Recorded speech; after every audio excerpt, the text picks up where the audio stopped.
గల్గోటియా university వాళ్ళు దేశం పరువు తీశారని అందరూ అనుకుంటున్నారు. వారిపై విమర్శలు చేస్తున్నారు. కానీ వాళ్ళు దేశం పరువు తీయడమే కాదు, ఒక సిస్టమాటిక్ స్కామ్కి పక్కా స్కెచ్ వేసినట్లు తెలుస్తోంది. ఢిల్లీలో జరుగుతున్న ఏఐ సమ్మిట్లో చైనాకు సంబంధించిన రోబోని తెచ్చి వీళ్ళే తయారు చేసినట్టు క్రెడిట్ కొట్టేద్దాం అని అడ్డంగా దొరికిపోయారు. వాళ్ళు చేసింది ఈ ఒక్క తప్పు మాత్రమే కాదు. జనరల్గా ఏఐ సమ్మిట్లో మనం తయారు చేసిన ప్రోడక్ట్కి పేటెంట్ తీసుకోవచ్చు. ఒకవేళ ఆ ప్రోడక్ట్ నచ్చితే ప్రభుత్వం ఒక్కొక్క పేటెంట్కి 2 లక్షల రూపాయల ప్రోత్సాహం అందిస్తుంది. ఒక్కొక్క పేటెంట్ ఫైల్ చేయడానికి కేవలం 1600 పే చేయాల్సి ఉంటుంది. అంటే 1600 పెట్టి పేటెంట్ ఫైల్ చేస్తే ఉత్తి పుణ్యానికి 2 లక్షల రూపాయలు కొట్టేయచ్చు అన్నమాట.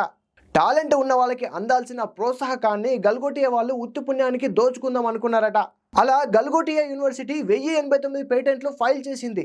దేశంలో ఉన్న అన్ని ఐఐటీలు కలిపి 800 చేస్తే ఒక గల్గోటియా మాత్రమే ఎందుకు 1089 పేటెంట్స్కి ఫైల్ చేసింది?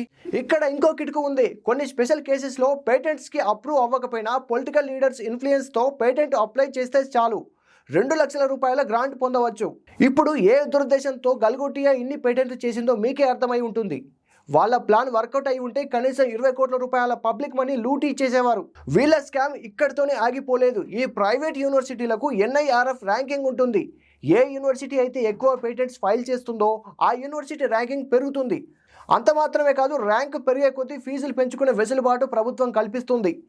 అలా మన సిస్టంలో ఉన్న అన్ని లొసుగులను చాలా సిస్టమేటిక్గా వాడుకొని స్కామ్ చేయడానికి ఈ గల్గోటియా పెద్ద స్కెచ్ వేసిందనే చెప్పాలి.